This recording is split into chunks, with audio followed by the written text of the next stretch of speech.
It was on the Tucker Carlson show about a week and a half ago. And the Tucker Carlson show host made a very curious statement, I thought. He had his guest on, an esteemed pastor who's done campus talks for 40 years, give or take.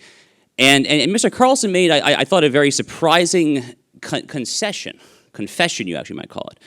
And he said that he just read the Old Testament last year, which is pretty interesting because we have here a dean of one of the nation's foremost Christian universities who began this session by quoting the book of Psalms. The book of Psalms, actually, specifically that Psalm chapter 19, I believe you were quoting. We actually read that ourselves in synagogue literally every Saturday morning during Shabbat. It's one of the very first Psalms we read literally every single week. So I was personally pretty surprised, actually, when I heard Mr. Carlson confess this. And I was doubly surprised by his follow-up assertion that came shortly thereafter, where he said that he was shocked. He was shocked. Just totally shocked at the violence and the murder and, the G word, the genocide in the Hebrew Bible. Now, to the tremendous credit of Carlson's guest, the guest did not fall for this obvious bait.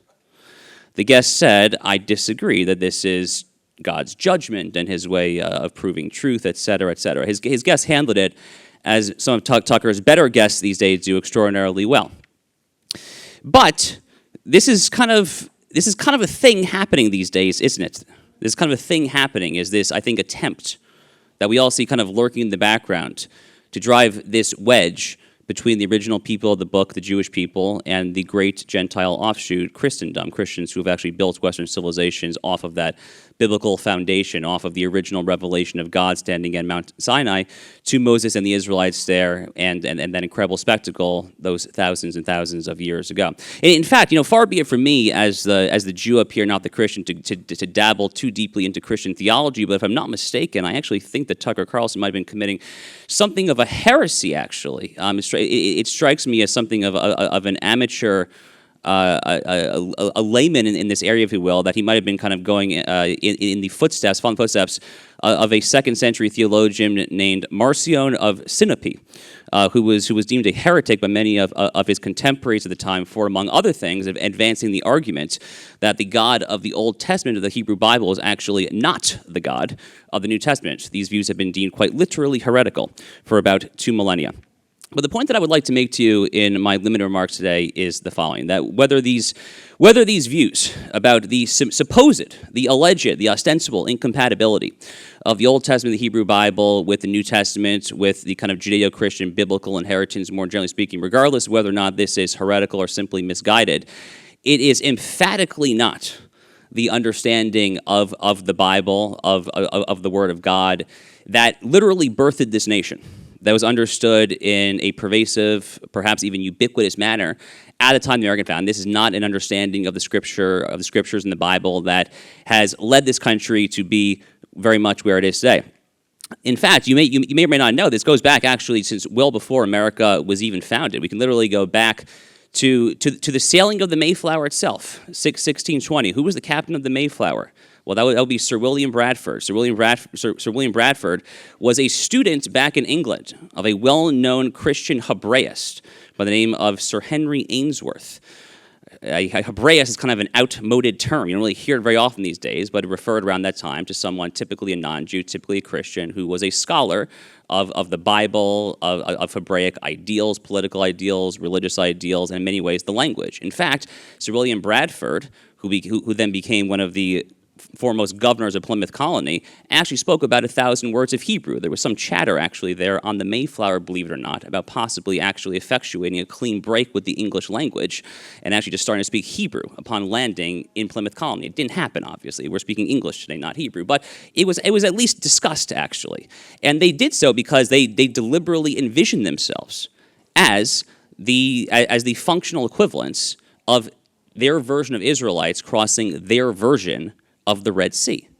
It's not an accident that Benjamin Franklin, at the time of the American founding, proposed that the national seal of the United States be exactly that, be Moses leading the Israelites across the Red Sea.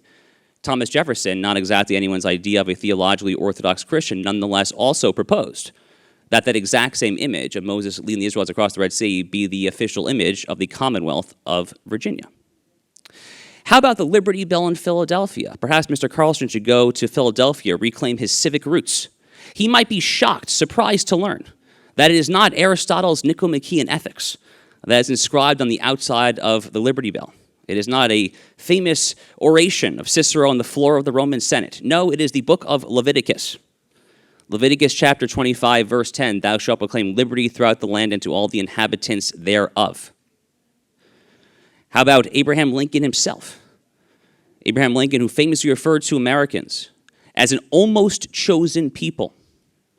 In February 1861, on the precipice of the Civil War, 2 months prior to shots being fired in Fort Sumter, deliberately invoking this imagery of the Hebrew Bible.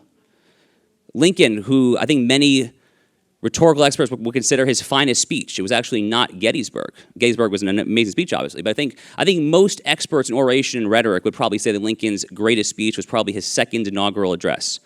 Very pithy 700-word speech, the famous speech that ends with charity, with malice for none, with charity for all.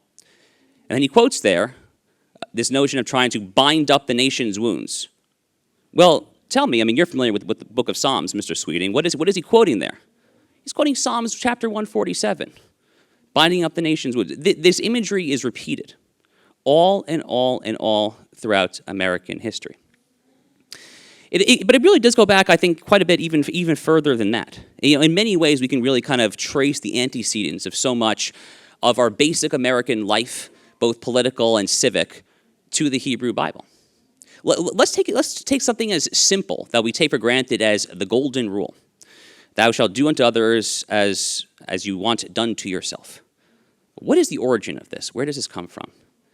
That too actually is Leviticus. That is Leviticus chapter 19, verse 18. That you shall treat the stranger as your own fellow. In fact, one of the most famous parts of the entire Talmud, the Hebrew book in Judaism, is a well-known anecdote that goes the following. There were these two dueling rabbis. They disagreed vociferously. You had Rabbi Shammai and Rabbi Hillel. And the story goes that there was a curious Gentile, a non-Jew, who inquired about converting to Judaism. And he had a very specific request. He said, I will be interested in converting if you can explain the entire Torah to me while standing on one foot. Rabbi Shammai, who was the stricter of the two, said, Psh, get out of here, you poser. What are you talking about? He literally just pushed him away. Rabbi Hillel took up the challenge. He went on one foot, and he said, do unto others as you want done to you. That is the whole Torah. The rest is commentary. Go and study it.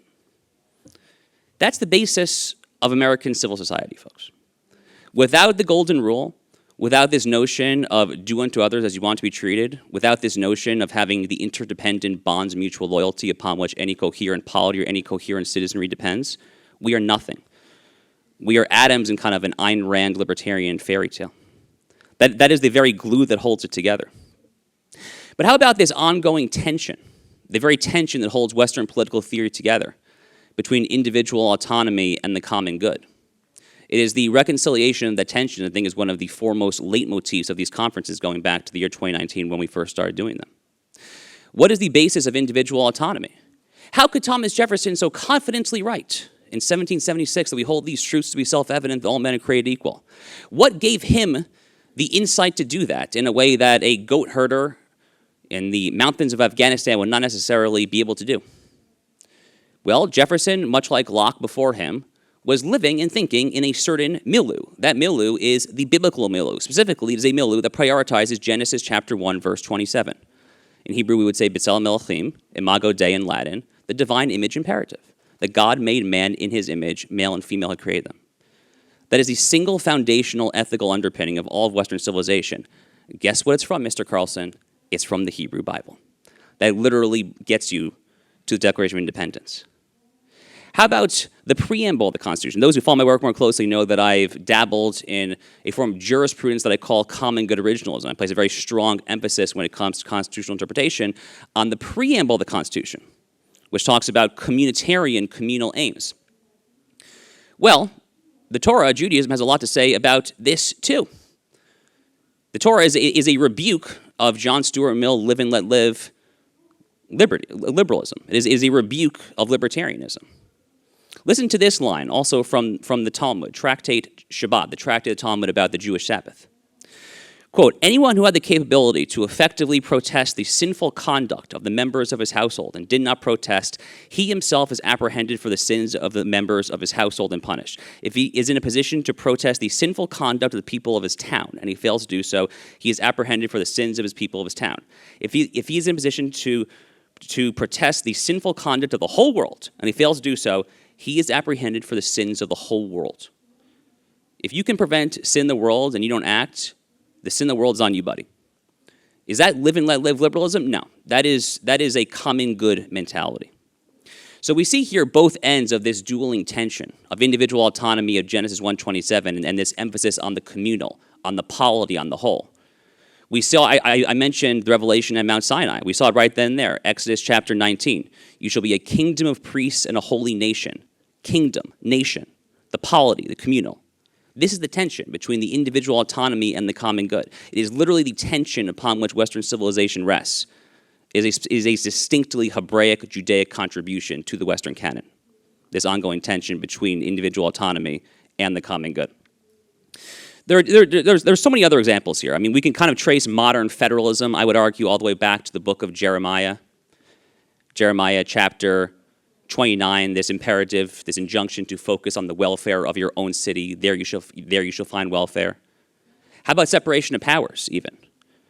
Well, again, in the Talmud, in the tractate Pirkei Avot, which is a Talmud focus on ethics, Rabbi Shimon speaks of multiple crowns. There was the crown of Torah through the prophets, the crown of priesthood through the priests, and the crown of kingship through the king. He's talking here about kind of a separation of power structure. Separation of powers, federalism, the rule of law. There's just so much here, folks. You know, how many times over the past couple of years have we heard our friends on the left, shriek and cry that Donald Trump is not above the law? Yeah, Alvin Bragg, Fonnie Willis, Jack Smith, he's not above the law. Where is that coming from? Where is this notion coming from that the president or the king is not above the law? Funny enough, we actually literally just read it this past Shabbat in synagogue. It's in Deuteronomy chapter 17, Parsha Shoftim. This notion that the king in ancient Israel is bound by the Torah. In fact, he's so bound that he had to literally physically write Torah scrolls to humble himself. When John Fortescue, the 14th century English common lawyer, was codifying this principle into the English common law, this notion that the king of England is not above the law, what did he cite? Deuteronomy chapter 17.